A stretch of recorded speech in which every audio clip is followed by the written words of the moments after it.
Di tengah hiruk-pikuk dunia pekerjaan, sering banget kita menemukan keluhan-keluhan dari banyak orang yang merasa kesulitan mencari pekerjaan di zaman sekarang.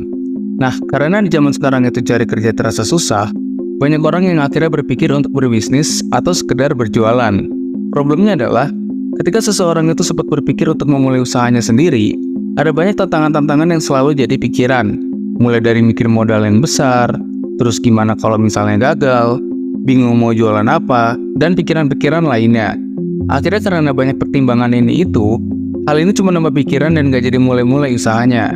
Nah, tapi dari tantangan-tantangan itu tadi, ada satu skema bisnis yang dirasa memecahkan masalah tersebut, yaitu skema bisnis MLM. Skema bisnis ini sebenarnya udah ada dari lama banget, tapi baru-baru ini sempat heboh lagi di sosial media TikTok karena narasinya yang nyeleneh. Untuk gimana cara kerja bisnis MLM, gue akan jelasin di bab selanjutnya. Intinya dengan segala macam tantangan yang ada untuk memulai usaha, timbullah solusi bisnis MLM yang kalau kita lihat cara marketingnya, seolah ini memecahkan masalah-masalah itu tadi. Mulai dari modal yang gak begitu besar, produknya udah ada, bahkan sampai dapat bimbingan. Ya kalau dari katanya sih begitu. Alhasil dengan benefit-benefit yang ditawarkan bisnis MLM, akhirnya banyak orang yang putus harapan tadi memutuskan untuk bergabung ke dalam sistem bisnis MLM ini. Karena dalam bisnis MLM ini mereka itu langsung jualan aja produknya. Kalau dari yang gue lihat, kebanyakan orang yang ikut gabung ke dalam komunitas bisnis ini, mereka itu yang berasal dari kalangan orang tua atau anak muda yang bingung mau ngapain.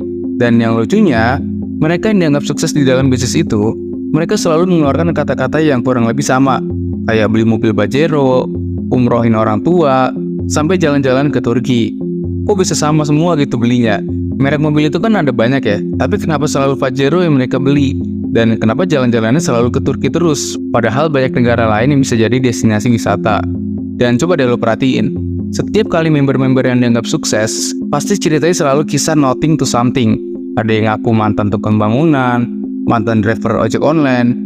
Ya pokoknya selalu diawali dengan profesi-profesi yang rasanya mustahil untuk bisa berada di posisi kayak mereka sekarang.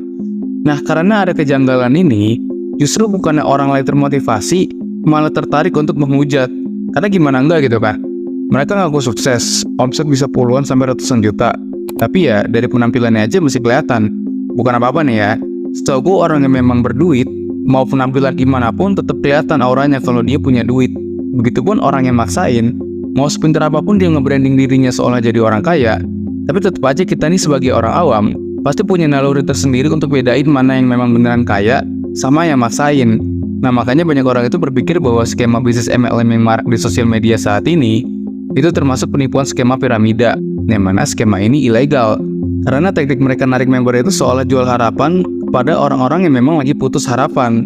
Nah orang-orang yang putus harapan ini nantinya bisa dapat penghasilan dari jualan produk dan juga bisa dapat bonus lagi ketika dia bisa ngajak orang lainnya untuk gabung. Jadi kayak piramida gitu sistemnya. Mungkin ketika ini dijadiin bahan bercandaan atau dibuat parodinya, ini jadi lucu ya. Tapi gue rasa ada dampak serius dari fenomena ini, khususnya bagi orang yang gak paham dengan skema bisnis MLM. Bahkan gue rasa dampak dari fenomena ini justru paling banyak melibatkan orang-orang kalangan ekonomi menengah ke bawah. Nah makanya di video kali ini, gue mau bahas apakah bisnis MLM itu beneran bisa jadi pekerjaan yang menjamin, atau justru fenomena MLM yang kita lihat belakangan ini justru adalah sebuah penipuan. Video ini penting banget lo tonton sampai habis, dan kalau bisa nonton sama orang sekitar lo yang sempat tertarik untuk gabung ke bisnis MLM ini. Karena kali ini gue akan jelasin cara kerja bisnis MLM, dan apakah skema ini termasuk skema Ponzi. So, disimak sampai habis.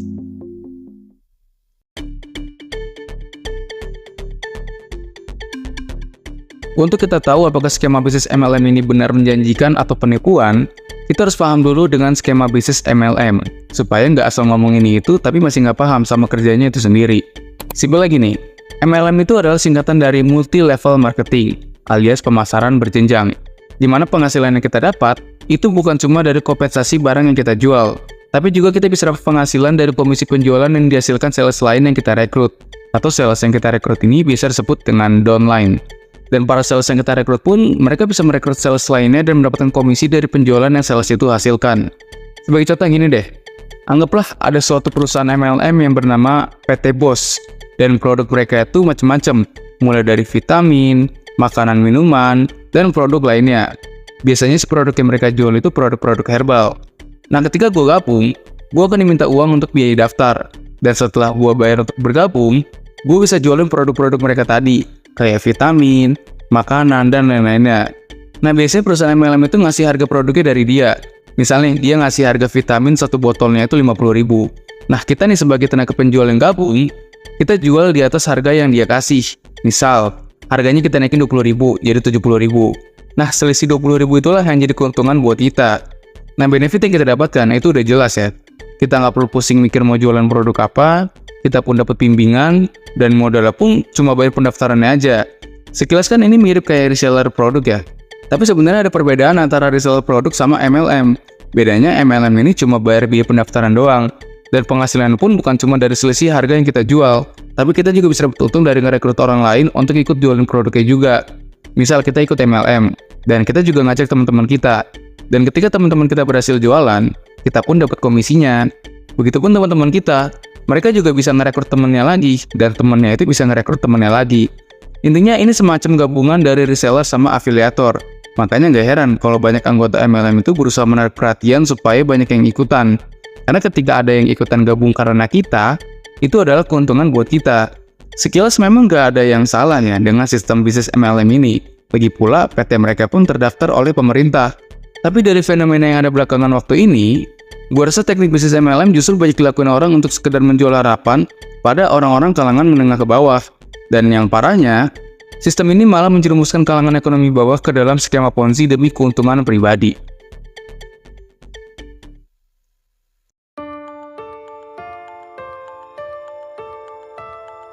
Sebenarnya skema rekrut sales yang dilakukan sama anggota MLM ini memang mirip kayak skema Ponzi, karena skema ini membentuk piramida yang menguntungkan pihak-pihak yang gabung lebih awal. Tapi sebenarnya, MLM dan Ponzi itu dua hal yang berbeda. Bedanya adalah, kalau Ponzi itu kan ngasilin untungnya dari orang-orang yang mau daftar, dan orang yang daftar ini nanti disuruh ngajak orang lain buat daftar juga. Sedangkan kalau MLM, mereka itu ada produk fisiknya langsung, jadi kayak Ponzi, tapi ketutup karena ada produk fisiknya yang bisa dijual sama membernya. Karena ketika skema piramida ini digunain dengan produk fisiknya, maka uang yang dihasilkan dari skema piramida itu jadi legal, karena itu berubah jadi komisi atau bonus rekrutmen. Makanya emang MLM dan skema Ponzi itu hampir mirip, tapi untungnya terbatasi oleh garis tipis, yaitu produk fisiknya. Jadi kalau Ponzi itu cuma sekedar acak member baru, sedangkan kalau MLM itu beneran ada produk fisiknya. Jadi selagi para anggota ini dapat untung lebih banyak dari jualan produk daripada ngajak orang lain, skema itu masih legal. Lain cerita kalau kita cuma dapat untung dari ngajakin orang gabung doang, ya itu termasuk ke dalam skema Ponzi, dan itu jelas ilegal. Kayak misalnya tahun 2019 kalau nggak salah deh, kan sempat heboh juga tuh MLM QNet yang disebut-sebut masuk ke dalam skema Ponzi ini. Dan jelas negara kita itu melarang skema Ponzi karena termasuk ke dalam penipuan. Sebenarnya kalau menurut gua sih sah-sah aja dengan skema bisnis MLM, tapi yang jadi masalah, cara mereka menarik orang lain untuk gabung itu dengan cara yang berlebihan dan gak rasional. Misalnya dia berkali-kali nyebut modal 2 juta sekian jadi mobil Pajero cash atau bisa jalan-jalan ke Turki. Bagi kita kan yang paham dengan skema ini mungkin biasa aja ya, dan bahkan kita jadiin bahan bercandaan. Tapi masalahnya, ketika mereka menggunakan aspek kekayaan materi untuk marketingnya, ini sangat mudah menarik masyarakat dengan literasi rendah yang sangat mudah terpancing dengan kekayaan. Apalagi kalau literasinya udah rendah, miskin juga lagi. Nah, ini bisa jadi kalangan yang rentan masuk ke dalam skema ini. Kalau kita dengar cerita-cerita orang yang mereka wawancara, pasti kebanyakan kisah mereka itu berawal dari profesi upah rendah, kayak mantan tukang kebun, mantan kuli bangunan. Ya, tujuannya untuk menarik ke kalangan ekonomi bawah, supaya mereka tuh punya harapan untuk bisa merubah hidupnya lewat skema bisnis yang mereka tawarkan. Dan ketika kalangan ekonomi bawah ini udah terpancing dengan harapan, disitulah mereka berusaha cari cara untuk bisa bergabung. Sebenarnya memang fenomena MLM yang belakangan ini ramai di sosial media, yang salah itu cuma cara marketingnya aja yang terkesan berlebihan dan gak masuk akal. Alhasil itu nggak buat jelek nama MLM itu sendiri. Padahal kalau dari segi bisnis, skema MLM itu nggak salah untuk dilakuin, karena saling menguntungkan satu sama lain. Nah, alhasil karena yang dipromosikan dengan cara yang berlebihan, ini justru bisa jadi jebakan bagi kalangan ekonomi bawah untuk mereka tuh cuma keluar duit untuk beli harapan. Yang tadinya berharap modal sedikit jadi mobil Pajero, tapi ketika gabung ternyata nggak semudah apa yang dibilang di awal. Di sini gue gak jelekin perusahaan MLM manapun ya, karena beberapa kali gue bilang kalau skema MLM itu nggak salah. Tapi yang salah itu ketika anggota MLM-nya itu mempromosikan MLM tersebut dengan cara yang berlebihan supaya banyak orang yang tertarik untuk join. Karena balik lagi, yang membedakan antara MLM sama skema Ponzi itu kan ada di produknya. Nah, kalau memang orang gabung MLM cuma dengan niat cari uang lewat acak orang lain, ya sadar nggak sadar dia masuk ke dalam skema Ponzi yang diperhalus.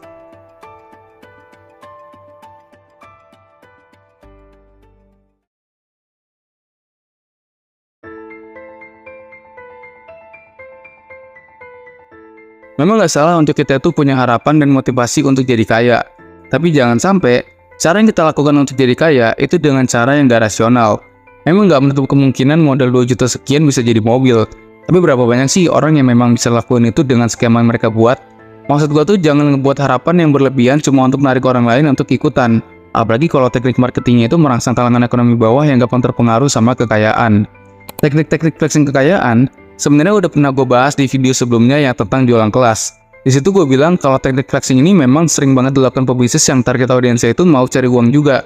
Salah satunya ya MLM ini. Jadi intinya sih MLM itu nggak salah sebenarnya.